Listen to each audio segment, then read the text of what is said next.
Live షోకి స్వాగతం. ముందుగా అతిథుల పరిచయం. శ్రీ పురుషోత్తం రెడ్డి గారు, రాయలసీమ మేధావుల ఫోరం కన్వీనర్, ప్రముఖ విశ్లేషకులు.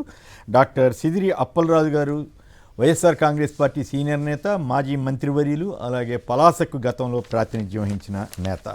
అప్పన్న కొండకు గుండు, నరసింహస్వామి కొలువైన క్షేత్రానికే ఎసరు, డేటా సెంటర్ పేరుతో సింహాచలం కొండపై విచ్చలవిడి తవ్వకాలు. ఇంకేముంది, రిషికొండ అంటే ఋషులు తపస్సు చేసిన ప్రాంతం అని చంద్రబాబు గారు చెప్పారు కదా. అది దాని మీద ఉన్న భవనాలు తీసేసి మళ్ళీ కొత్త భవనాలు కడితేనే పెద్ద తప్పు జరిగిపోయినట్లుగా జగన్ గారి మీద విరుచుపడ్డారు.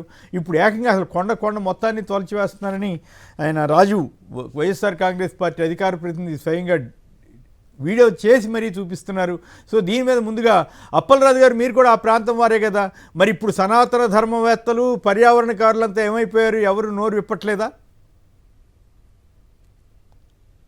అప్పలరాజు గారు. సాక్షి వ్యూయర్స్ అందరికీ కూడా శుభోదయం. నమస్కారం. అలాగే ఎనలిస్ట్ పురుషోత్తం గారికి నమస్కారం సార్. ఈరోజు అంటే గత 2-3 రోజులుగా జరుగుతున్నటువంటి చర్చ నాకు చాలా ఆశ్చర్యానికి గురి చేసింది. ఉత్తరాంధ్రలో జరుగుతున్నటువంటి దోపిడీ, అంటే ఇది ఒక్క మాటలో చెప్పాలి అంటే ఉత్తరాంధ్రని అమ్మకానికి పెట్టడంతో సమానంగా మాట్లాడవచ్చు మనం. గతంలో జగన్మోహన్ రెడ్డి గారు ప్రభుత్వ భవనాల కోసమని ఋషికొండలో maximum to an extent of around 9 acres 10 acres ఉంటుంది. అది ఎగ్జిస్టింగ్ బిల్డింగ్స్ని రిమూవ్ చేసి కొత్త బిల్డింగ్స్ కట్టడం అన్నటువంటి దానికోసం ఈ రాష్ట్రంలో ఉన్నటువంటి ముఠాలందరూ కూడా, ఒక మాటలో చెప్పాలి అంటే ఎల్లో ముఠాలు, ఇవన్నీ కూడా ఎల్లో మాఫియా మొత్తం అందరూ కూడా ఏకమై ఒకరి తర్వాత ఒకరు, ఈనాడు వారు, ఆంధ్రజ్యోతి వారు, TV5 వారు, వీళ్ళందరూ కలిసి ఇది ఉత్తరాంధ్రను దోపిడీ చేస్తున్నారని, ప్రకృతిని విధ్వంసం చేస్తున్నారని, ఇంకా దీనివల్లనే ఇంకా తుఫాన్లు వచ్చేస్తాయని, భూకంపాలు వచ్చేస్తాయని, వైజాగ్ ఇంకా ఏదో జరిగిపోతుందని చెప్పి సనాతన ధర్మం అని, ఋషులని, మహర్షులని, ఈ తపస్సులని ఎన్ని మాటలు మాట్లాడారో ఆశ్చర్యం అనిపిస్తుందండి.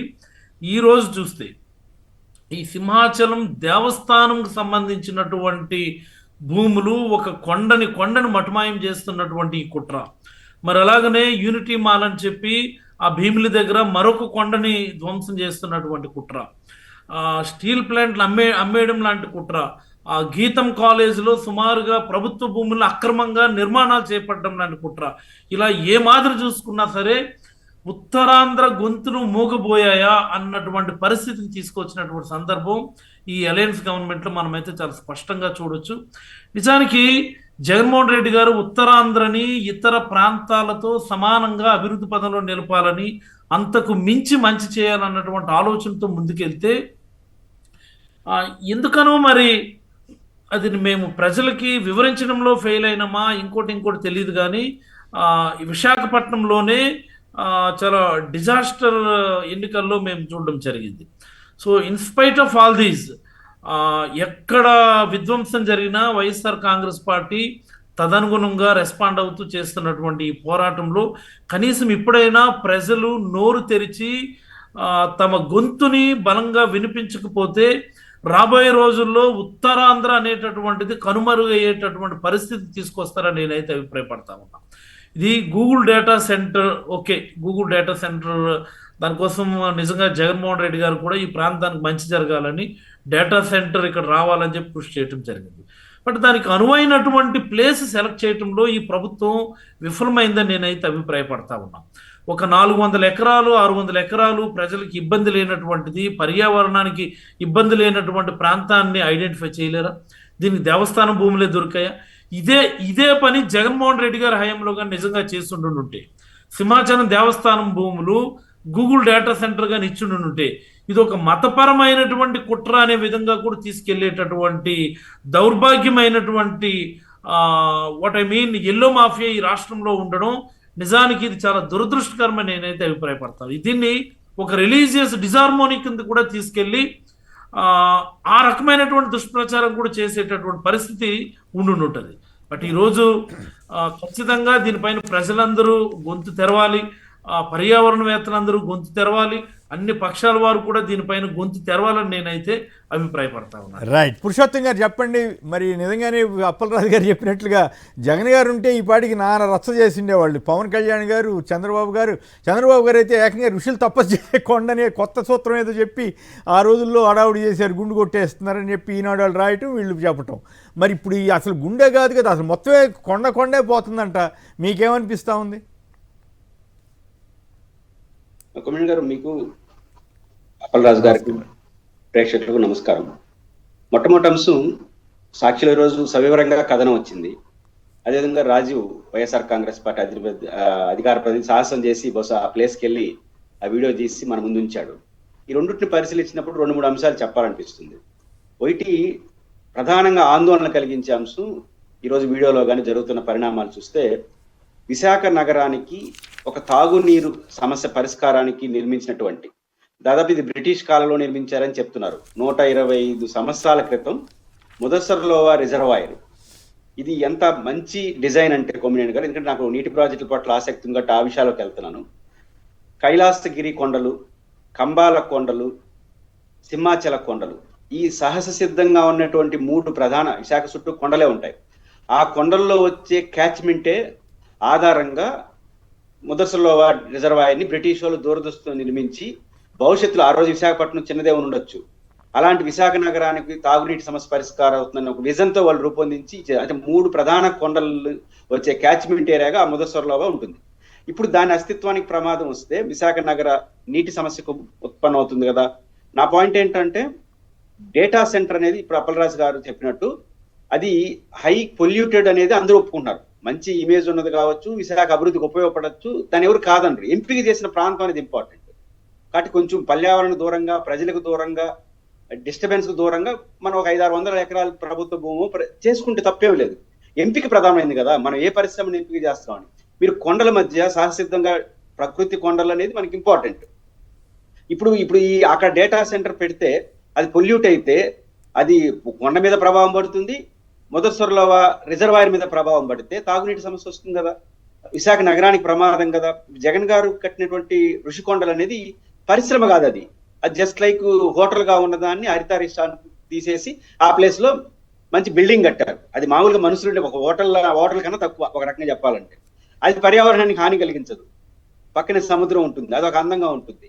కాబట్టి అట్లాంటి సెంటర్ ని వివాదం చేసిన మనము ఈరోజు ప్రకృతికి నష్టం వస్తా ఉంది, డేటా సెంటర్ వేడిని ఎక్కువ వెదజల్లుతుంది అనేది మనకు అందరికి తెలుసు, పొల్యూట్ అవుతుంది. అన్నిటికన్నా మించి విశాఖ నగరానికి తాగునీటి సమస్య పరిష్కారం ఈ ముదస్సర్లోవా రిజర్వాయర్కి ప్రమాదం అని ఇప్పుడు రాజు చెప్పే మాటలు కానీ సాక్షి కాదు. దీన్ని ప్రభుత్వం సీరియస్ గా తీసుకొని ఈ ఆందోళన అడ్రస్ చేయాలి. మీరు చెప్పినంత అవసరం లేదు, మీ ఆందోళన అవసరం లేదు, ఇది పరిష్కారం అన్నా చెప్పండి. లేదు ఇది చెప్పిన దాంట్లో హేతుబద్ధత ఉందనుకుంటే సవరించుకోండి, రద్దు చేసుకోండి. ప్రభుత్వం రెస్పాండ్, లేకపోతే విశాఖ భవిష్యత్తుకి ప్రమాదం చేస్తున్న విమర్శకు మీరు ఖచ్చితంగా బాధ్యులవుతారు. అయితే దీంతోపాటు మరి పవన్ కళ్యాణ్ గారు సనాతన ధర్మం అది కదా, మరి ఇప్పుడు సింహాచలం కొండలు పోయినా పర్వాలేదా? అట్లాగే ఋషులదని చెప్పిన చంద్రబాబు గారికి ఇప్పుడు మొత్తం కొండే లేపేసినా పర్వాలేదా? ఇప్పుడు ఎవరు పర్యావరణవేత్తలు మాట్లాడరు, సనాతన ధర్మవాదులు మాట్లాడరా? మరి న్యాయ వ్యవస్థ కూడా దీని మీద స్పందించదా? గతంలో అయితే నానా రచ్చ అయిపోయింది కదా రకరకాల వ్యవస్థల ద్వారా. కొమ్మినేని గారు 2 ఏళ్ల క్రితం చెగువేరా, 2 ఏళ్ళ తర్వాత సనాతన ధర్మం అంటే సనాతన ధర్మం కరెక్టా, చెగువేరా కరెక్ట్, 2 కరెక్ట్ కదా అనేది కదా మన పంచాయతీ. కాబట్టి ఆయన సనాతన ధర్మం అవే ఆయన పంపించి ఇంకో 15 ఏళ్ళు కలిసి ఉన్నారనుకుంటున్నాడు. ఆయనకి ఇవేమి వినిపించినా ఆయన పట్టించుకోడు. పాయింట్ ఏంటంటే, ఇప్పుడు విశాఖ ప్రజలు, ఉత్తరాంధ్ర ప్రజలు సీరియస్ గా ఆలోచించాలి, ప్రభుత్వం రెస్పాండ్ కావాలి. కుదరకపోతే పౌర సమాజానికి మించి ఈ సనాతన ధర్మం చెప్పేవాళ్ళు, పెద్ద నాయకులు ఏం కూలిపోతారు. సమస్య సీరియస్నెస్ ఉంది. అంటే ప్రజల్ని తప్పుదోవ పట్టించడానికి ఎన్ని రకాల కుట్రలు జరిగాయి జగన్ గారి టైంలో అనడానికి ఎంతకంటే పెద్ద ఉదాహరణ అవసరం లేదు కదా అనే పాయింట్. పెద్ద ఉదాహరణ లేదు. పైపిచ్చు అది ప్రకృతి హాని చేయదు. ఇక్కడ ప్రకృతికి, విశాఖ భవిష్యత్తుకి హాని చేస్తున్న భయం ఉంది. ఆ భయాన్ని ప్రభుత్వం తొలగించాలి. తొలగించకపోతే పౌర సమాజం స్పందించాలి. ఇప్పుడు పెద్దలు అనుకునే వాళ్ళు ఎప్పుడు పెద్దలు అవుతారు కొమ్మినేని గారు, వయస్సు హోదాలు బట్టి కాదు కదా. ఆ సమయం వచ్చినప్పుడు వాళ్ళ పాత్ర పోషించిన వ్యక్తి ఎంత పెద్దవాడైనా సమాజం దృష్టిలో పెద్దవాళ్ళు ఏం కాదు. మీరైతే క్రిటికల్ గా అని కాకుండా బాధ్యతాయుతమైన విశ్లేషకుడు హోదాలో మాట్లాడినట్లుగా అనిపించింది. మీరైనా గవర్నమెంట్ నేనైనా రెస్పాండ్ ప్రభుత్వం అవ్వాలి అని నిందలేయట్లేదు. చెప్పడం కరెక్ట్ కరెక్ట్ ఆన్సర్ అంటున్నాం. మీరు ఆందోళన నివారించండి, లేకపోతే సరిదిద్దుకోమని మనం విమర్శలు చేయట్లేదు. ఇప్పుడు ఎదురు తిడతారు చూడండి, ఎదురు తిడతారు రైట్. అసలు రానివరా గూగుల్ డేటా సెంటర్ వస్తుంటే అప్పుడేమో ఉత్తపుణ్యానికి రాసి ఇచ్చేసారని అనేవాళ్ళు, ఇప్పుడేమో ఇట్లా ఎదురు దాడి చేయగలిగిన సమర్థత వాళ్ళు. అయితే దీని మీద మనతో మాట్లాడటానికి ఆ వీడియో చేసిన రాజీవ్, వైఎస్ఆర్ కాంగ్రెస్ పార్టీ అధికార ప్రతినిధి కూడా మనతో ఉన్నారు. రాజీవ్, చెప్పండి, ఏమిటి ఈ వీడియో, ఎందుకు చేశారు, ఎట్లా చేశారు, మీకు ఎదురైన ఇబ్బంది ఏమన్నా వచ్చే అవకాశం ఉందా?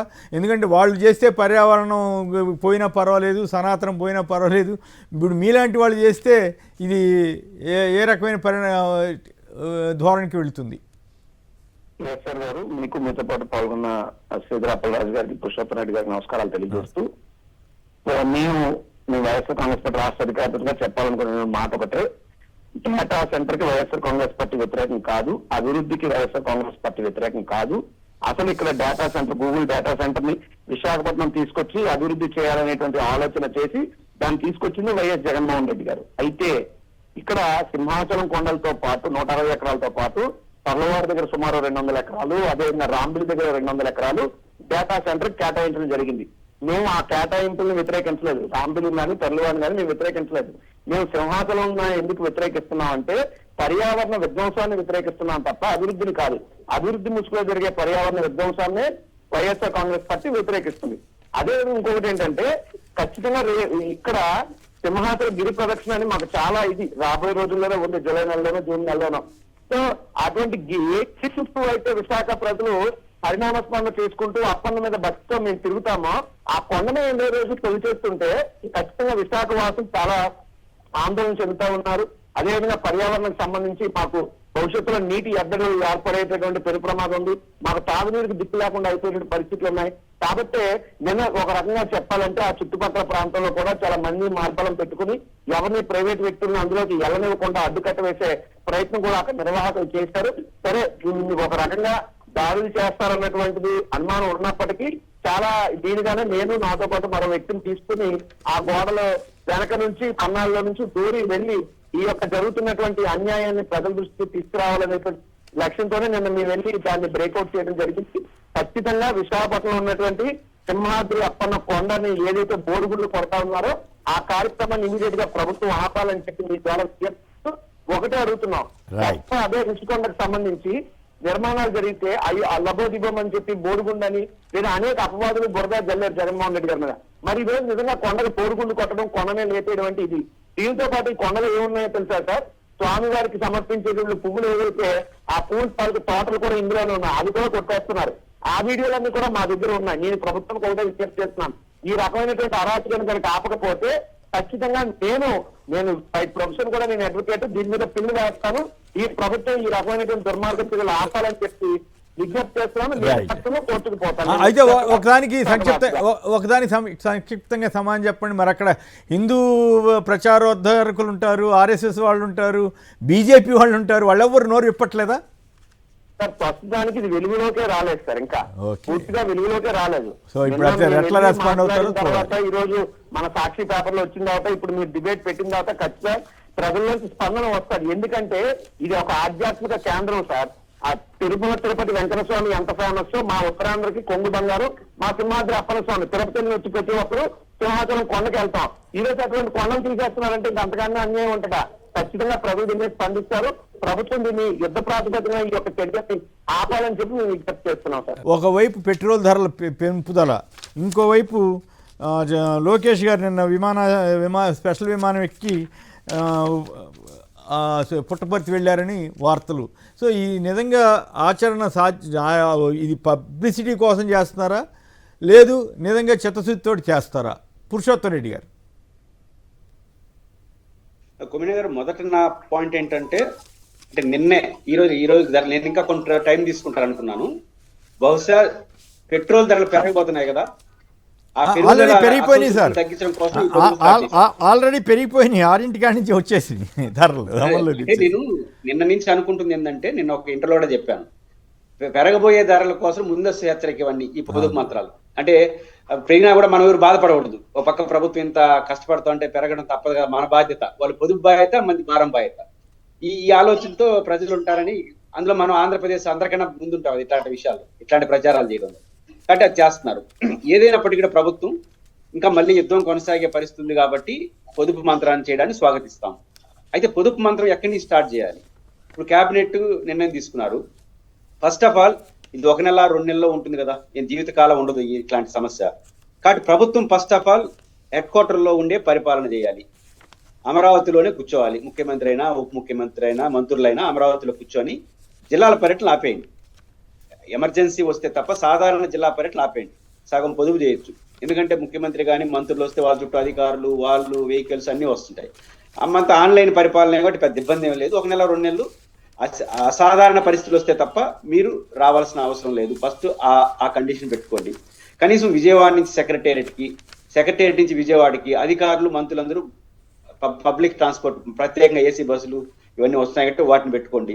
పర్సనల్ వెహికల్స్ ఆపండి. ఈ రకంగా పైనుంచి భారీ ఎత్తున ఖర్చు అయ్యే వాటిని తగ్గించుకోండి. ప్రజలకు కూడా సందేశం ఇవ్వండి. అట్ ద సేమ్ టైం ఈ మాటన ఇప్పుడే పెంచారా ఇంకా కూడా పెంచుతారో తెలియదు. కాబట్టి పొదుపు ఎక్కడి నుంచి స్టార్ట్ చేయాలి, ఎట్లా ఉండాలి అనే దాంట్లో ప్రభుత్వం ఫస్ట్ ఆదర్శం. ముఖ్యంగా ముఖ్యమంత్రి గారు లేదా నేను సెక్యూరిటీ కోసం వాడిన వెహికల్స్ తగ్గించమని నేనేం అన్నాను. ఎందుకంటే వాళ్ళకున్న థ్రెట్ బట్టి సెక్యూరిటీ ఎన్ని వెహికల్స్ కావాలని అన్ని పెట్టుకోండి. అక్కడ పొదుపు అవసరం లేదు. ఎక్కడ పొదుపు కావాలి? స్పెషల్ ఫ్లైట్లు ఆపేయండి. హైదరాబాద్ పోవడం 1 నెల 2 నెలలు ఆపేయండి. కాదుగా ఇవాళ పేపర్లో వార్తలు వచ్చినాయి కదా, క్యాబినెట్లో చెప్పారు, వెంటనే మళ్ళీ లోకేష్ గారు స్పెషల్ ఫ్లైట్ వేసుకెళ్లారని చెప్పి వచ్చింది. మరి అది నిజంగానే స్పెషల్ ఫ్లైట్, పర్సనల్ ఫ్లైట్ తెలియదు కానీ, పర్సనల్ గా ఖర్చు పెట్టుకుని వెళ్ళారు తెలియదు కానీ. కానీ ఒకటి కుమ్మరేణి గారు, లోకేష్ గారైనా చంద్రబాబు గారు వెళ్తే ఆ ఖర్చు ఉంటుంది, కొంత తగ్గించుకోవచ్చే కానీ తప్పదు. అందువల్ల పరిష్కారం ఏంటి? మీరు వెళ్ళొద్దండి. అమరావతిలోనే ఉంటూ 1-2 నెలలు, మన రాజధానే కదా, మన ఆడ మీరే ఉండకపోతే కూడా ఉంటాడు. కాబట్టి హైదరాబాద్ పోవడం స్పెషల్ అంటే ఇక్కడ ఇంకోటి కూడా అండి, కేవలం ఆయిల్ ఖర్చు తగ్గించుకోవటమేనా, లేకపోతే ఇప్పుడు అమరావతి పేరు మీద 1000 కోట్ల అప్పులు తీసుకొస్తున్నారు. ఇప్పుడు ఇవ్వండి ఉదాహరణకి, ఇందాక విమానాశ్రయం ఆల్రెడీ ఉంటే మళ్ళీ ఇంకోటి కడతామని చెబుతున్నారు. పూర్తి కాకుండానే ఒరిగిన స్టీల్ బ్రిడ్జి గడ్డర్లంట, 20 రోజులుగా క్రేన్ అడ్డుపెట్టి బ్రిడ్జి పడకుండా పాటలంట. అంటే ఆ ఏరియాలో ఉన్న సమస్య కదా, ల్యాండ్ సమస్య, అంటే భూ స్వభావం సమస్య. సో మరి అన్ని 1000 కోట్లు, మరి అది అందులో మీరు చూశారు కదా, అద్దాలకే 2540 కోట్లు. ఇదంతా దుబారా కింద రాదా? కుమ్మరేణి, ఇక్కడ దుబారాన్ని తగ్గించమనే ఏకైక సూత్రం ఉంటే పోలిక వస్తుంది. ఇక్కడ దుబారా పేరుతో పెరగబోయే పన్నులు కంట్రోల్, ప్రజలు అసంతృప్తి తగ్గించడం అనేది ప్రధాన లక్ష్యంగా ఉంది. ఇక్కడ పెట్రోల్ ధరలో అంత ప్రేమ వచ్చేసింది, ఎందుకంటే పెంచబోతారని తెలుసు, పెంచారు. ప్రజలు కూడా తప్పదు, ఇంకా నిరసనగా మీరు ఖండించలే, నేను ఖండించట్లా, మనమే ఖండించట్లేదు. చూడండి, అంటే అంత ప్రభావం చూపిస్తుంది ఇది. అంటే ఖండించడం అంటే మనకు తెలుసు కదా, 3 నెలల పాటు, 3 నెలల క్రితం యుద్ధం ఆరంభమైంది, అప్పటి నుంచి గొడవ జరుగుతుంది. కానీ అసెంబ్లీ ఎన్నికలు ఉన్నాయి కాబట్టి పెంచలేదు. అది దాంట్లో రహస్యం ఉంది. మానసిక ఒత్తిడి ప్రజల మీద మినిమం లేకుండా ఉండడం కోసం ఈ ప్రయత్నం చేశారు. అంటే ఇక్కడ ఉద్దేశం పొదుపు చేయాలనే లక్ష్యం ఎంత ఉందో, పొదుపు పేరుతో పెరగబోయే ధరలకు కూడా ప్రజల అసంతృప్తి తగ్గించాలనే కోరిక, రాజకీయ కోరిక ఉందని ఇది మొదటి అంశం. అది రెండోది, రాజధానికి సంబంధించి పొదుపు అనేది అన్ని చోట్ల ఉండాలి కదా. నిజానికి పెట్రోల్ ధరలు పొదుపు మహా 2 నెలల సమస్య, యుద్ధం అయిపోతే రేపు సమస్య పరిష్కారం అయిపోతుంది. కానీ అమరావతి అనేది జీవితకాల సమస్య కదా, జీవితకాల పని కదా. మరి అట్లాంటి చోట పొదుపు చేయరా? ఇప్పుడు అసెంబ్లీ ఉంది, సెక్రటేరియట్ ఉంది, రాజధాని అన్ని ఉన్నాయి కదా, కంటిన్యూ చేయండి. మెల్లిమెల్లిగా బిల్డింగ్లు కట్టుకోండి. ఒకేసారిగా మేము ఇంటీరియర్ సెక్రటేరియట్ పేరుతో ఇన్ని 1000 కోట్లు, అన్ని 1000 కోట్లు ఎందుకు పెట్టాలి? ఎందుకు పెడుతున్నారు అంటే, మనకు పరిపాలనకు కావాల్సిన ఏర్పాట్లు ఉన్నాయి కదా. ఉన్నప్పుడు ఇప్పుడు ఆర్థికంగా చాలా తీవ్రమైన ఇబ్బందుల్లో ఉన్నాం. చంద్రబాబు గారు చెప్పారు, ఉన్న ఆదాయం అంతా జీతాలు సరిపోతా ఉంది, ఏం చేయాలని అప్పులు చేయాలంటున్నారు కదా. అంత క్రైసిస్ లో ఉన్నప్పుడు పొదుపు చేయొద్దా? రాష్ట్ర పరిపాలన పొదుపు చర్యలు, ప్రాధాన్యతలు మార్చుకోవద్దా? కొంతకాలం మార్చుకోండి, పరిస్థితులు అనుకూలంగా మళ్ళీ మేము అప్పు చేసైనా కట్టి తీరుతాం. అంటే మన ప్రాధాన్యతలు బట్టి మనం అంటే ఇక్కడ ప్రాధాన్యత ప్రజల్లో వ్యతిరేకత వచ్చినప్పుడు తగ్గించడం, అక్కడ ప్రాధాన్యత ఏమైనా సరే మహానగరం నిర్మించడం. అంటే ప్రాధాన్యతలు బట్టి పొదుపు చేయకపోవడం ఆధారపడి కనిపిస్తాం తప్ప ఒక సార్వజనిక పొదుపు అనేది కనపడట్లేదు. రైట్. ఖర్చులు తగ్గిద్దామని రేవంత్ రెడ్డి గారు కూడా పొదుపు చర్యలపై రాష్ట్ర ఫోకస్ అంటూ కథనం వచ్చింది. అప్పలరాజు గారు చెప్పండి, పొదుపు చర్యలు పబ్లిసిటీకి పీక్ గాను, పొదుపు వీక్ గాను ఉండేటట్టు ఉందా? నిజంగానే చిత్తశుద్ధితోటి చేసే అవకాశం ఉందా? కేవలం ఒకసారి సైకిల్ మీద వెళ్తేనో లేకపోతే బస్సులో వెళ్తేనే మొత్తం పొదుపు అయిపోతుందా? మరి ఒకప్పుడు కర్ణాటక బోర్డర్కి వెళ్ళి చూడండి ఇక్కడ ఎంత ట్యాక్స్ ఉందో, అది ఉందో, ఇది ఉందో అని చెప్పిన చంద్రబాబు గారు, లోకేష్ గారు ఆ ట్యాక్సులు తగ్గించకపోగా ఇప్పుడు మళ్ళీ పెరిగినాయి. దాని మీద ఏమన్నా రాష్ట్ర ప్రభుత్వ పరంగా ఏమన్నా ఆంధ్రప్రదేశ్ ప్రజలను ఆదుకునే అవకాశం ఉందా? అప్పలరాజు. కేఎస్ఆర్ గారు, మీరు చాలా మంచి ప్రశ్న అడిగారు. కేఎస్ఆర్ గారు, ఆంధ్రప్రదేశ్ తరపున ప్రజలను ఆదుకునేటటువంటి అవకాశం ఉందా అని అడిగినటువంటిది చాలా అద్భుతమైనటువంటి ప్రశ్న అండి. ఖచ్చితంగా ఉంది కేఎస్ఆర్ గారు. మరి ఒకసారి మనం పెట్రోల్ ప్రైసెస్ బ్రేకప్ ఒకసారి మనం చూస్తే, గవర్నమెంట్ ఆఫ్ ఇండియా లేకపోతే ఆయిల్ కంపెనీలు కంబైన్డ్గా నిర్దేశించినటువంటి రేటు మీద 31% వ్యాట్ ఉంటుంది. అది దేశంలోనే హైయెస్ట్ వ్యాట్ మన ఆంధ్రప్రదేశ్కి సంబంధించి. దానికి అదనంగా 1 లీటర్ పెట్రోల్కి 4 రూపాయలు ఎడిషనల్ వ్యాట్ వేసినారు. ఇప్పుడు చంద్రబాబు గారి హయాంలోనే, అప్పుడు 19 ముందు 1 రూపీ రోడ్ డెవలప్మెంట్ సెస్ అని చెప్పి ఒక 1 రూపీ అడిషనల్గా వేసాము. ఈ మాదిరి 31% plus 4% plus 1 rupee per litre road development cess అని చెప్పి వేసాం. అమరావతి సెస్ కూడా ఏదో ఉన్నాడు కదా, అమరావతి సెస్ అని అప్పుడు 4 రూపాయలు అక్కడికే వస్తున్నాను. ఇందులో ఈ 4 రూపాయలు పెర్ లీటర్ అన్నటువంటి వ్యాట్ స్టేట్ వేసినటువంటి అడిషనల్ వ్యాట్. ఇది గవర్నమెంట్ ఆఫ్ ఇండియా నిర్దేశించినటువంటి వ్యాట్ కాదు. 31% అనేది కూడా రాష్ట్రాలకి వేరీ అవుతుంటుంది. అండమాన్ నికోబార్ లాంటి యూనియన్ టెరిటరీ తీసుకుంటే అక్కడ వ్యాట్ ఓన్లీ 1%. అక్కడ అండమాన్ నికోబార్లో 1%. ఈ అస్సాం లాంటి రాష్ట్రంలో తీసుకుంటే 21%. ఈ 31% వ్యాట్ ఆన్ పెట్రోల్. అదే డీజిల్కి అయితే ఇది అరౌండ్ 22% ఉండదు. అందుకని చెప్పి మనకు డీజిల్కి పెట్రోల్కి రేట్ వేరియేషన్లో ఒక 10-15 రూపాయలు మనకి తేడా ఉంటుంది ఎప్పుడు కూడా. సో ఆ వ్యాట్ పర్సెంట్ రెండింటికి తేడా ఉండడం వల్ల వచ్చినటువంటి తేడా అది. సో నిజంగా రాష్ట్ర ప్రభుత్వం ఇంట్రెస్టెడ్ ఉంటే ఎడిషనల్గా మనం వేసినటువంటి VAT 4 rupees per litre additional వ్యాట్ని కావాలంటే తగ్గించుకోవచ్చు. రోడ్ డెవలప్మెంట్ సెస్ తగ్గించుకోవచ్చు.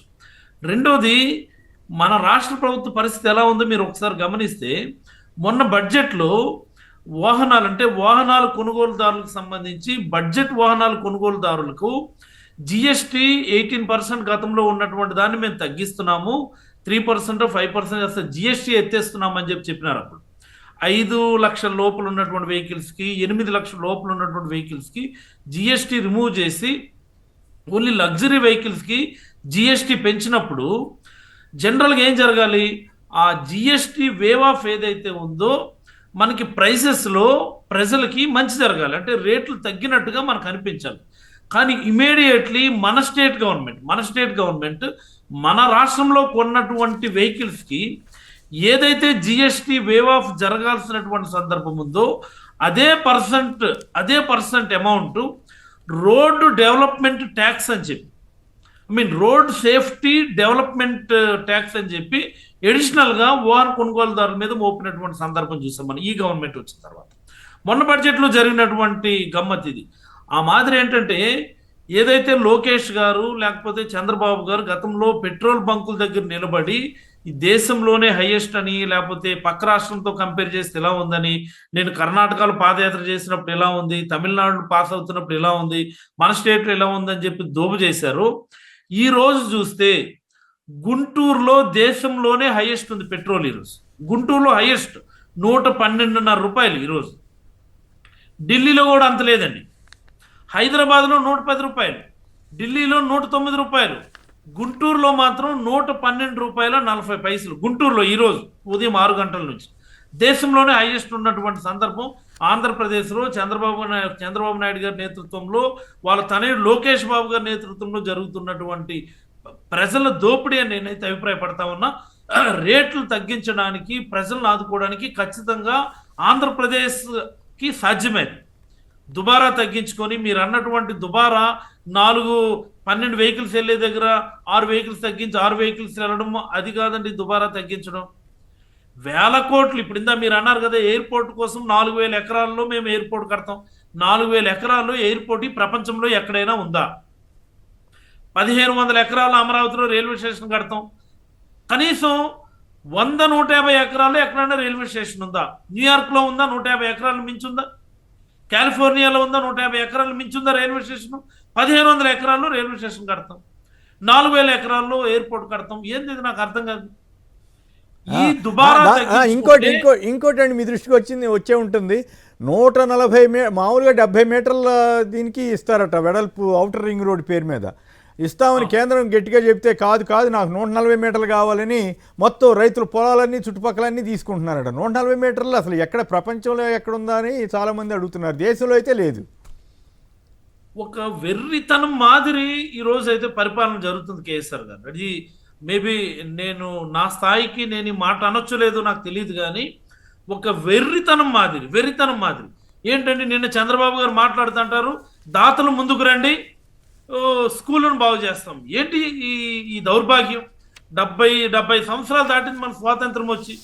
చంద్రబాబు గారు ఇది 4వసారి ముఖ్యమంత్రి అయ్యి 3 సార్లు ముఖ్యమంత్రిగా ఉన్నప్పుడు ఆయన హయాంలో ఉన్నటువంటి స్కూళ్ళు ఎలా ఉండేయంటే గోడలు కూలిపోయి, గోడలు నానిపోయి, రంగులు ఊడిపోయి, పెచ్చులు ఊడిపోయి, ఫ్యాన్లు లేక, లైట్లు లేక, బ్లాక్ బోర్డు లేక, గ్రీన్ బోర్డు లేక, బాత్రూమ్ లేక, టాయిలెట్స్ లేక, ఆరు బయట మల విసర్జన చేసినటువంటి దౌర్భాగ్య పరిస్థితిలో ఉన్నటువంటి విద్యారంగాన్ని జగన్మోహన్ రెడ్డి గారు వచ్చి బ్రహ్మాండంగా నాడు నేడు కింద బాగు చేసి, దాత అన్నటువంటి వాడి నుండి ఎవరి నుంచి కూడా ₹1 ఆశించకుండా ఒక పెన్ను, ఒక బుక్కు, ఒక బట్టలు, ఒక బెల్ట్, బ్యాగ్ ఏది కూడా ఎవడు ఇచ్చే అవసరం లేకుండా ఇది మా హక్కు, విద్య మా హక్కు అన్నటువంటి రీతికి తీసుకొని వస్తే ఈ రోజేమో మళ్ళీ దాతల దగ్గరికి వెళ్తారా? ఏంటి దౌర్భాగ్యం అసలు? ఇలాంటి వ్యక్తిని ఈరోజు ముఖ్యమంత్రిగా ఎన్నుకొని మళ్ళీ పేదలేమో పేదలుగానే ఉండాలా, పేదలు పెత్తందారుల దగ్గర అడుక్కునే ఉండాలా, మళ్ళీ అంటరానితనాన్ని ఆధునిక రూపంలో మళ్ళీ ముందుకు తీసుకొస్తున్నటువంటి ఇలాంటి వ్యక్తిన ఈ ఆంధ్రప్రదేశ్ ప్రజలు ముఖ్యమంత్రిగా ఎన్నుకున్నారన్నటువంటి ఆవేదన నాలాంటి వ్యక్తుల్లో ఏ మాదిరి ఉందంటే నిజంగా ఈ మాటలు మాట్లాడితే నేను అసలు నాకు నేను కంట్రోల్ చేసుకునేటువంటి పరిస్థితి నాకు వస్తుంది. కేసీఆర్ గారు ఏంటి దౌర్భాగ్యం నాకు అర్థం కాదు. దాతలు ఇస్తే స్కూల్ బాగు చేస్తారా? దాతలు ఇవ్వాలా స్కూల్ బాగు చేయడానికి? పేదలు చదువుకోవాల్సినటువంటి స్కూల్కి దాతలు ఇస్తే మీరు బాగు చేస్తారా? మీరు ముఖ్యమంత్రి? ఏంటి దౌర్భాగ్యం అసలు? ఏంటి అన్యాయం ఇది? నాకు అర్థమవుతుంది. ప్రైవేట్ వ్యక్తుల చేతిలో పెట్టడానికి మాత్రం వెనకాడరు మీరు. లక్షల కోట్లు, వేల కోట్లు ఖర్చు పెట్టడానికి మాత్రం అమరావతి కోసం మీరు వెనకాడరు. నిన్న చూశాను నేను, మళ్ళీ ఏఐబి వాళ్ళు 15,000 కోట్లు అమరావతి కోసం అప్పిస్తున్నారట. ఏం జరుగుతుంది ఈ రాష్ట్రంలో? గొంతెత్తాలి, పౌర సమాజం గొంతెత్తాలి, ప్రజలు గొంతెత్తాలి, అన్ని పక్షాలు కూడా గొంతెత్తాల్సినటువంటి అవసరం ఉంది. ఇది దోపిడీది, నిలువు దోపిడీది ప్రజలకి. ఇది అంటే చాలా అన్యాయం. మీరు ఆ మాట అన్నారు కాబట్టి నాకు ఒక అభిప్రాయం కలుగుతుంది. నేను 2 రాష్ట్రాల్లోకి సంబంధించిన మనిషి కిందే లెక్క కాబట్టి అక్కడ పుట్టాను, ఇక్కడ ఉంటున్నాను. 2 రాష్ట్రాలతోటి సంబంధించినటువంటి చర్చలు అవన్నీ నడుపుతూ వస్తున్నాం కదా. అయితే తెలంగాణలో వచ్చినంత రెస్పాన్స్ అక్కడ ఏపీ పౌర సమాజంలో కనపడటం లేదు. ఎందుకని కనపడుతోందా అన్నది నాకున్న డౌట్. ఏ కారణం ఏమైనా కావచ్చు, కానీ అమరావతిలో 16,000 నుంచి 18,000 ఒక్క నిమిషం అమరావతిలో 16,000 నుంచి 18,000 చదరపడి ఖర్చు పెడతా ఉంటే, కేవలం అద్దాలకే ₹2,540 ఖర్చు పెడతా ఉంటే పౌర సమాజం ప్రశ్నించదా? మేధావులు ప్రశ్నించరా? పర్యావరణవేత్తలు ప్రశ్నించరా? ఏమిటి? అప్పుడప్పుడు పురుషోత్తం రెడ్డి గారు లాంటి వాళ్ళు అడుగుతుండొచ్చు, కానీ ఓవరాల్గా ప్రజల్లో ఆ స్పందన రాకపోతే ప్రభుత్వం వాళ్ళు ఇష్టం వచ్చినట్టు చేసుకుంటే వెళుతుంది. దీనికి కారణం ఏంటంటే ఒక ఆర్కెస్ట్రేటెడ్ మేనర్లో ప్రభుత్వమే ఒక మాఫియా మాదిరి పనిచేస్తూ ఉంది. ఒక ఆర్కెస్ట్రేటెడ్ మేనర్లో ప్రభుత్వమే ఒక మాఫియా మాదిరి పనిచేస్తూ ఉంది. పోలీసులు ప్లస్ అధికారులు కలిసి గొంతెత్తేటటువంటి ప్రతి వ్యక్తి మీద కూడా అక్రమంగా కేసులు బనాయించి జైలుకు పంపించేటటువంటి court guidelines, apex court guidelines సైతం తోసిరాజని పక్కకు పెట్టి వాళ్ళకు నచ్చినటువంటి సెక్షన్లు నచ్చిన మాదిరి ఇష్టానుసారం బనాయిస్తూ పౌర సమాజం గొంతు నొక్కేటటువంటి పరిస్థితి ఈ రాష్ట్రంలోనే, ప్రాథమిక హక్కులను సైతం భంగం కలిగించేటటువంటి పరిస్థితి ఈ రాష్ట్రంలోనే ఉంది. ఇది మేబీ పౌర సమాజం గొంతెత్తలేకపోతుంది అన్నటువంటి భావన మనకు ఉండొచ్చు, కానీ ఖచ్చితంగా ఇది రగిలి ఒక అగ్నిపర్వతమై బద్దలై మళ్ళీ ఈ ప్రభుత్వం ఖచ్చితంగా తొంగలోకి పోయేటటువంటి పరిస్థితి అయితే ఉంటుందని నేనైతే మీ ద్వారా ప్రజలందరికీ నేనైతే తెలియజేయదలుచుకున్నాను. నేను సపరేట్ ఆంధ్ర ఉద్యమం అప్పుడు మాబోటి వాళ్ళని చూసాం. ఆ రోజుల్లో ప్రజల్లో ఉన్న ఆవేశం అనండి, చైతన్యం అనండి, ఆవేశం అద్దులు దాటాలని మాబోటి వాళ్ళని చెప్పం, అద్దులు లేకుండా మాట్లాడమని చెప్పం. కానీ నిరసన చెప్పడం అనేది ధర్మం కదా. ఇప్పుడు ఇందాక మనోహర్ రెడ్డి గారు చెప్తుంటే విన్నాం కదా, పురుషోత్తం రెడ్డి గారు. అరే ప్రెస్ కాన్ఫరెన్స్లో అంశాల మీద, పొలిటికల్ అంశాల మీద కేంద్ర రాష్ట్ర ప్రభుత్వాలు ఇచ్చినటువంటి సమాచారం ఆధారంగా ప్రశ్నిస్తే పోలీసులు కేసు పెట్టడం ఏంటి, విచారణకు పిలవటం ఏమిటి, నాగార్జున యాదవ్ ఇష్యూ కానీ పేరు నాని గారిని ఆ నోటీసులు ఇచ్చి తీయించేయటం ఏంటి? గతంలో ఎప్పుడన్నా చూసామా పురుషోత్తం రెడ్డి గారు? ఇప్పుడు అమరావతిలో జరుగుతున్న దుబారా అరికట్టడానికి మేము ముందుకు వస్తామని ప్రభుత్వం చెప్పదా? అట్లా చెప్పాలని ప్రజలు అడగకూడదా? మనం సమాజంలో పరిణామ క్రమం చూసినప్పుడు ప్రశ్నించే గొంతులకు పెరిగినాయి. నిజానికి సోషల్ మీడియా ప్రజల్లో చేతికి వెళ్ళిపోయిన తర్వాత ప్రభుత్వాలు మార్చుకోవాలి. మీడియా ప్రజల్లోకి వెళ్ళిపోయింది, ప్రజల చేతుల్లో ఆయుధాలు. అంటే అట్లా కాదు కదా, వాళ్ళు కూడా పోటీగా అబద్ధాలు సృష్టించే మీడియాని, సోషల్ మీడియాని, ఎల్లో మీడియాని తయారు చేసుకున్నారు కదా. అబద్ధానికి ఉన్న కెపాసిటీకి నిజానికి ఉన్న కెపాసిటీకి చాలా వ్యత్యాసం ఉంటుంది. ఇప్పుడు తమిళనాడులో 234 నియోజకవర్గాలు ఉంటే విజయ్ గారు ప్రచారం చేసింది కేవలం 30-40 నియోజకవర్గాలే, గెలిచిపోయాడు. ఏజెంట్లు సగం పోలింగ్ బూతులు లేవు. కానీ ప్రజల్లో మార్పు వస్తే ఇవన్నీ ఏం పనిచేయవు. ఇక్కడ ఆ మార్పు జరుగుతుంది. ప్రభుత్వం గమనంలో పెట్టుకోవాల్సింది చేతనైతే వివరణ ఇవ్వాలి, కనీసం పట్టించుకోకుండా ఉండాలి. చివరి ప్రయోగం, మీరు నేను క్వశ్చన్ చేసిన వాళ్ళందరినీ అడగతానంటే ఎంతమంది అడుగుతారు? పబ్లిక్ అడుగుతారు. అంతర్లీనంగా మనిషికి ఉండదా, భావన ఉండదా? ఆ భావన ఎట్టు ప్రశ్నిస్తావు? ఇప్పుడు నాగార్జున యాదవ్ మాట్లాడతాడు, మాట్లాడినప్పుడు ఖండించేస్తావు, పోలీస్ కేసు పెట్టేస్తావు. మాట్లాడకుండా మనిషికి తనకు తాను మారుతున్న దాన్ని ఏమయ్యేస్తారు? దాన్ని ఆపలేరు కదా. అదే తమిళనాడులో కాదు, వీళ్ళు ఆధారాలతో సహా చూపిస్తుంటేనేమో పోలీసులకి ఏమి సంబంధం అసలు? అది అటువంటి కేసులు. మరి 30,000 మంది మహిళలు మిస్ అయిపోయారన్న పవన్ కళ్యాణ్ గారికి పరిస్థితి ఏమిటి? ఎన్ని కేసులు పెట్టాలి అటువంటి వ్యాఖ్యలు చేసిన వాళ్ళ మీద? రీసర్వే లేదు, మొత్తం అంతా చెప్పిన చంద్రబాబు గారు ఎన్ని చెప్పారు? ఎట్లా? ఇది ఆశ్చర్యం వేస్తుంది. ప్రభుత్వ విషయాల మీద పోలీసులు కేసులు పెట్టడం ఏంటి? అబద్ధాలు చెబుతాను, అసభ్యంగా మాట్లాడితేను అబద్ధ కల్పించిన ఆ రోజులోనేమో వదిలేశారు. ఇప్పుడేమో వాస్తవాలు ఆధార సహితంగా చెబుతుంటేనే, లేకపోతే పిచ్చి కేసులు, రెడ్ బుక్ ఉంది కదా, అంత జాగ్రత్తగా ఉన్నా కూడా కేసులు పెట్టడం ఏంటి? మీ మహా అయితే ఖండనివ్వాలి, లేదంటే వివరణ ఇవ్వాలి, లేదంటే సరి చేసుకుంటామని చెప్పాలి.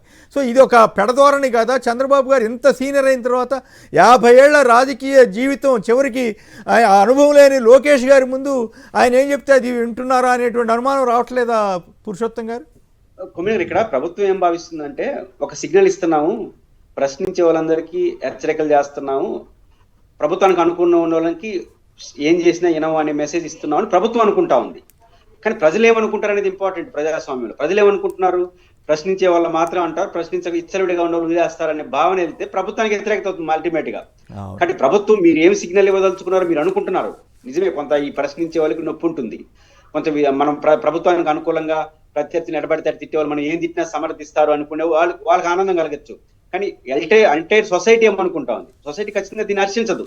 అది అల్టిమేట్ గా ప్రభుత్వం మేడం చుట్టుకుంటుంది. ఈ రోజు అర్థం కాదు, అధికారంలో ఉన్నారు కాబట్టి అది అర్థం కాదు. అర్థమయ్యే రోజుకి మీరు చేయగలిగింది ఏం లేదు. నేనైతే దాదాపు 50 ఏళ్లుగా ఈ ఫీల్డ్లో ఉన్నానండి. 1971 నుంచి రాజకీయాలు ఎంతో కొంత తెలిసిన వ్యక్తిగా, 78 నుంచి ప్రత్యక్షంగా చూస్తున్న వ్యక్తిగా నాకేమనిపిస్తుంది అంటే, ఇట్లాంటి ప్రెస్ స్టేట్మెంట్లకి కూడా పోలీసులు జోక్యం చేసుకోవడం అంటే అది ఆ ప్రభుత్వం ఎంత భయపడిపోతుంది సోషల్ మీడియా అంటే ప్రజావాణికి ఎంత భయపడిపోతుంది అంటే, అన్ని అబద్ధాలు చెబుతున్నాం అన్న సంగతి జనానికి అర్థమైపోతుందా అన్న భయంతో వణుకుతోందేమో అని నాకు అనుమానం వస్తూ ఉంది.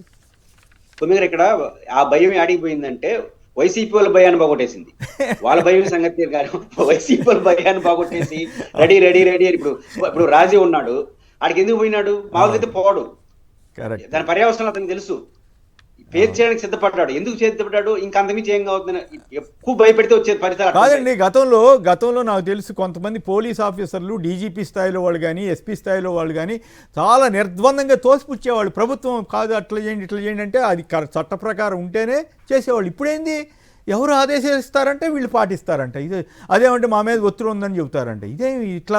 ఆంధ్రప్రదేశ్లో పోలీస్ వ్యవస్థ ఒకప్పుడు గొప్ప పేరుండేది. ఇప్పుడు ఈ రకంగా ప్రమాణాలు కోల్పోతే సమాజానికి నష్టం కదా, పోలీస్ వ్యవస్థకి నష్టం, ఓవరాల్గా సమాజానికి నష్టం. తాత్కాలికంగా తెలుగుదేశంకో, జనసేనకో, బీజేపీకో ఉపయోగపడవచ్చు, కానీ ఓవరాల్గా సమాజాన్ని ఇప్పుడు ఇందాక మన సాయి వీడియో చూసాం కదా, నేరాలు, హింస విపరీతంగా పెరిగిపోయిందంట. దానికి కారణం వీళ్ళే ప్రోత్సహిస్తున్నారు కాబట్టి. రైట్. ఇక్కడ పోలీస్ అధికారులు, ఉన్నతాధికారులు ఇప్పుడు మీకు అనుకూలంగా ఉన్నారు కదా. ఎందుకున్నారు? అధికారంలో ఉన్నారు కాబట్టి ఎలక్షన్ ముందు 3 అర్థం అయిపోయింది అనుకోండి, మీకు రివర్స్ అయిపోతారు వాళ్ళు. వాళ్ళకి అర్థం కావట్లేదు. ఈ పనికి అలవాటు పన్ను ఆ సంగతి తెలుసు కదా. చంద్రబాబు గారు లాంటి సీనియర్కి ఆ విషయాలు తెలియవని మనం అనుకోవటానికి లేదు. ఆయన ఎన్ని ఆరోపణలు చేసేవారు, అసలు ఆధారం ఉందా లేదా అనే దాంతో సంబంధం లేకుండా మరి అవన్నీ కూడా కేసులు అవుతాయా ఈ లెక్కన ఇప్పుడు అనుసరిస్తున్న ప్రమాణాల ప్రకారం?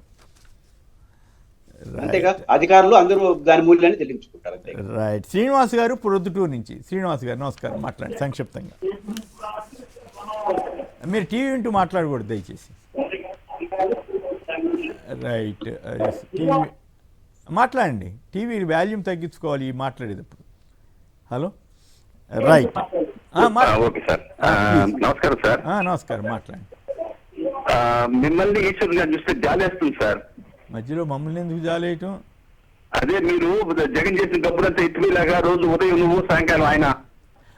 ఓకే సరే, ఓకే, సంతోషం. మీరు భజన చేయండి, మీకు కావాల్సిన భజన మీరు చేసుకోండి, సంతోషం, మాకేం అభ్యంతరం లేదు.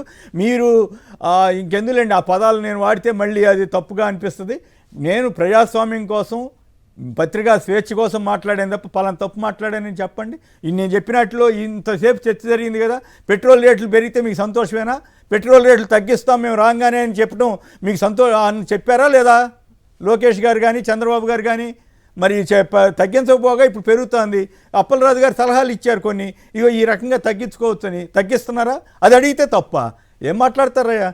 మీకు ఇది ఉండాలి. అందుకే నేను ఇందాక చెప్పాను కదా, ఇందాక వారు అన్నారు కదా, ఒక మాఫియాలాగా మారొద్దు, సమాజానికి ఉపయోగపడే పని చెప్పండి, ఉపయోగపడేలాగా చేయండి, ప్రభుత్వాన్ని ప్రశ్నించండి.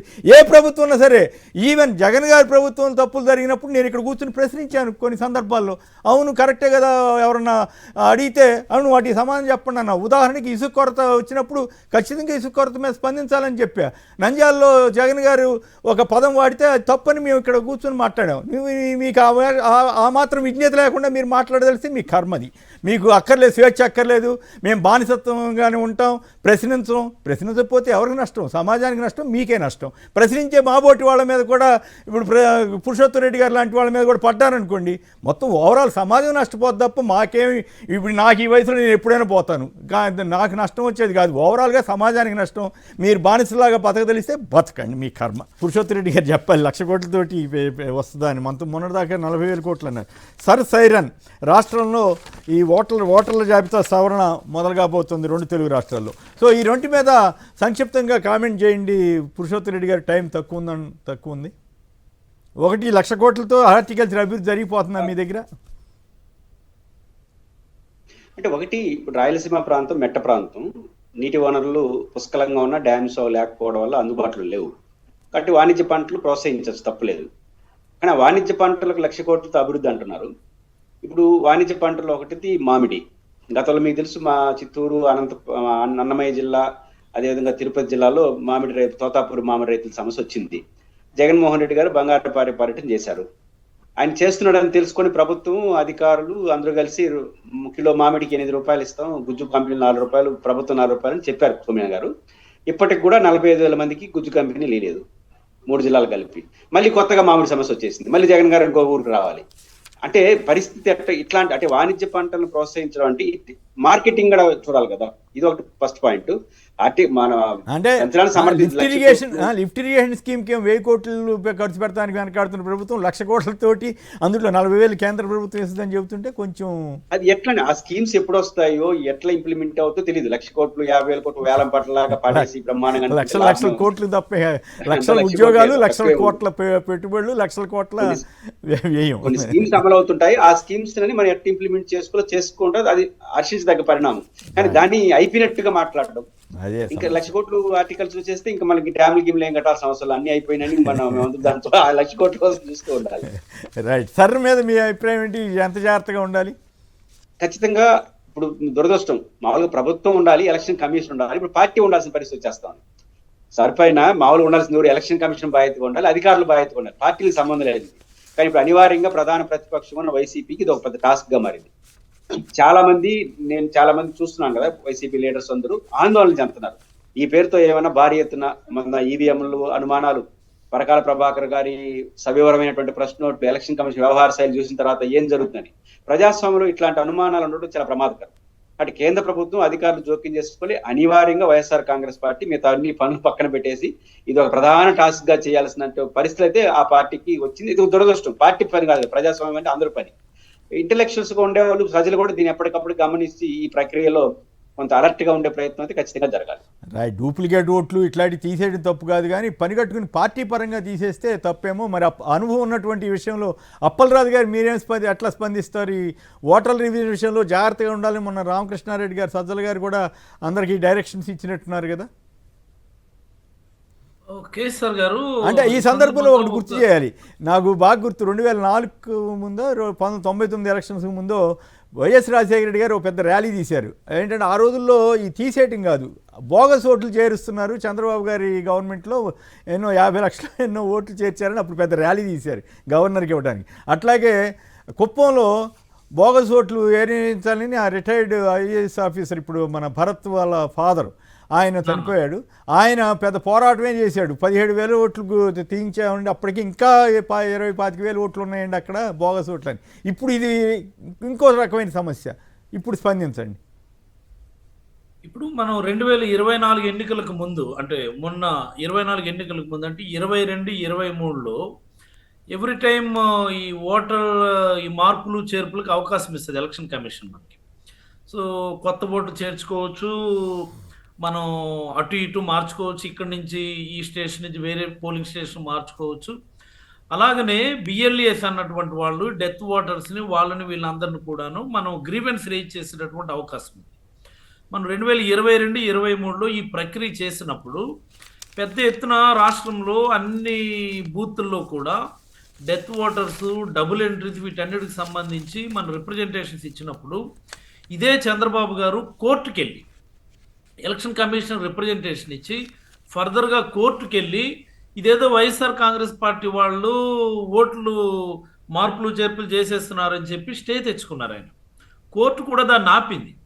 మరి ఈరోజు అవే కోర్టులు, అవే గౌరవ కోర్టులు ఎలక్షన్ కమిషన్ యొక్క విధి అది రాజ్యాంగానికి లేకపోతే ప్రజాస్వామ్యానికి చాలా అవసరం అని చెప్పి మళ్ళీ దాన్ని సపోర్ట్ చేస్తాం. నాకు చాలా గమ్మత్తుగా అనిపిస్తుంది సమ్టైమ్స్. ఏందో ఆ కాంటెక్స్ట్లో వాళ్ళకి నచ్చినట్టు అన్వయించుకోవటం. ఈ సందర్భంగా ఏంటంటే కుప్పం ఉంది కదా, ఇందా మీరు కుప్పం అన్నారు. ఒక కుప్పంలోనే తమిళనాడు ఓటర్స్ సుమారుగా ఒక 30,000 మంది తమిళనాడు ఓటర్స్ ఉన్నారు అక్కడ.